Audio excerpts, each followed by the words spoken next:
Hi, thank you everybody for joining us today. I am Rachael Christine Woody. I'm the consulting archivist working with Astoria Public Library, and I'm here today with John Goodenberger, who is the he is the city historian for the city of Astoria. And today, John and I are here thanks to the Oregon Cultural Trust for sponsoring our work. And I'm going to hand it over to John and have him introduce who we're going to talk about today and dig into some of the collection highlights. Over to you. Well, thank you, Rachel. So today we're going to talk about the August Hildebrand collection. And August Hildebrand was, he immigrated from Germany. He was born in the late 1860s in Germany. He had, his sister was here already and was married to Martin Foard, who was in business here. And August came here and he found a real ability to work in the business world. And they were so impressed with him, the family, that they sent him down for more business training in San Francisco. He came up, and then his business, he decided to start a business for himself. And it seems kind of odd, one part selling furniture, the other part running a rock quarry. And I don't know how all of that happened, but he did. And then later he started to get a lot of real estate in the area too. August Hildebrand loved local history. He was an early member of the Clatsop County Historical Society, and he was an outdoorsman as well, and he was an early member of the Angora Club. So this collection that we have from him is many boxes. And I remember reading something in a bio about August, and that is he never threw away a scrap of paper. And I'll tell you, from going through his stuff, I think that's absolutely true. And so it's been quite a lot to go through and figure out and organize and all of that. But within this broad collection of things, we have meeting notes from the Angora Club and the hikes. And then we have his written accounts of the hikes. And I love the written accounts of his hikes. So for instance, they go to Saddle Mountain. And in 1924, going to Saddle Mountain, that was a full, got in a truck and went out to get to a logging railway station and then got on the logging railroad, went to the logging camp, and from there scurried your way up mountain. And so he has all these really picturesque descriptions of it and as well. And I love the fact that this group, it seems like they eat their way through the entire journey. And I mean, they're serving coffee on the mountaintop, and they have pie, and they have this, they have that, and they have a stash at the bottom of the mountain, and they get down at the bottom of the mountain, they find out that squirrels have eaten their berry pies and all of this. But that's okay, because when they get back to the logging camp, the loggers, or at least the people in the dining hall, serve them fresh donuts. And so it just goes on, and I just really love that slice of life that he is able to bring through his writing. August, being a lover of history, collected things from both the United States and his home country of Germany. And so we have both American and German artifacts here. We have it from both sides in World War I and World War II. And then again, we have things from just regular old folks. So before we get into kind of the military piece of it and the war piece part of this, let's take a look at some of the folks whose biographies he has collected. So he has gone through and collected newspaper clippings of a variety of local folks.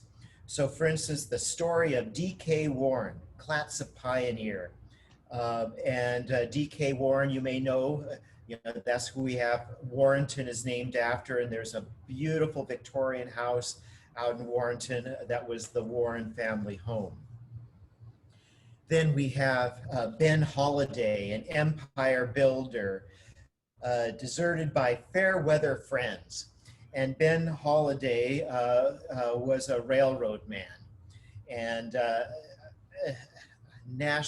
the national scale, but he also had business here.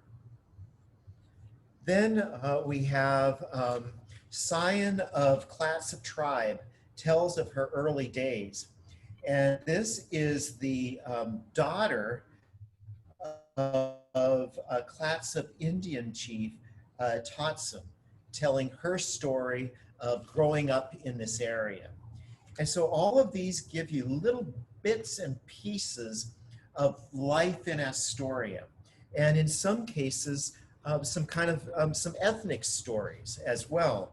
So we get it from that point of view. But history is really messy and sometimes just plain uncomfortable. And August has collected everything, as I say. And so August, for instance, has a whole collection of newspapers, and the newspapers are called Winners of the West. And this is for the National Indian War Veterans of the United States, a whole family organization. And this is for veterans' wives, mothers, sisters, daughters, widows, and sons, all united, one for all for one. And so this newspaper is a collection of accounts of veterans of the war. It has war stories from the Native American wars. And so we get that whole perspective, which as modern viewers gets really uncomfortable to read that. But I feel it's so important to keep this and to keep it in their words so that we can look at that and start to think about how we have changed and how we can continue to change in our understanding of history and how we have worked with different ethnic groups within our country, particularly the First Nation folks. So we have that aspect. And then we go off to things like wars, World War I and World War II. And so here we have August, who is German American. And so he keeps track of things happening in Germany. So there's newspaper accounts in World War I of Germany, and they're written in German. And the same thing for World War II. Well, here we have a first edition publication by Adolf Hitler. And this is his speech, The Restoration of Germany Liberty.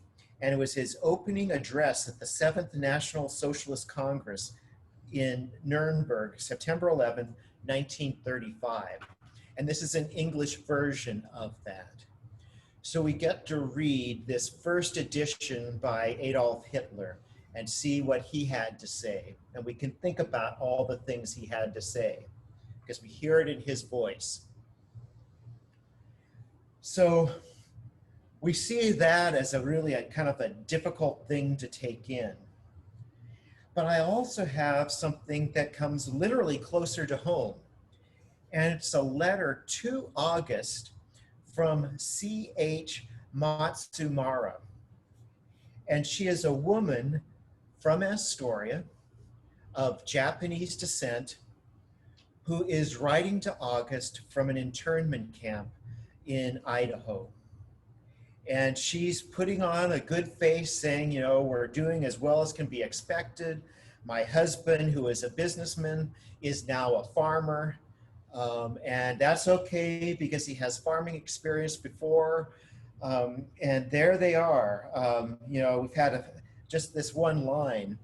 This is a very cold place. A few days ago, the thermometer read 10 below zero. And here are people in very poor living conditions there. So August does a really great job of collecting all of these things, the good, the bad, and the ugly, about our regional history and our national history. And this is what a really good collection is about, is collecting everything. And he's done us a great favor by doing that.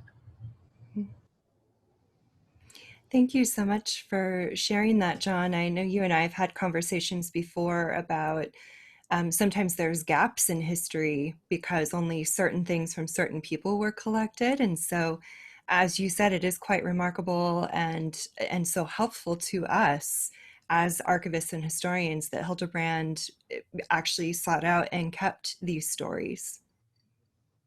Yeah, it's an unusual collection in that way. Mhm. Wonderful. Well, let me switch back over to unpinned view. Is there anything else you'd like to share with us before we move on to our next video?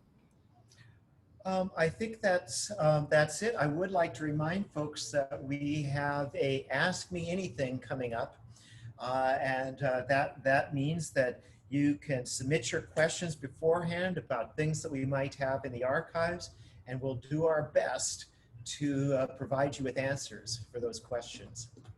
Absolutely, yes. I'll put a registration link in the notes of this video so that you can go register for that event and learn how to send questions in advance for John and I. And this is, I think, the third video we've done now for features on collections. We did an intro video. We featured Russell Dark, another local historian, as well as Polly McKean Bell, and just covered August Hildebrand today and have a couple more coming your way. So those will also be linked into this video, and we welcome your engagement and your questions. So with that, thank you so much, John, and thanks to you for joining us today.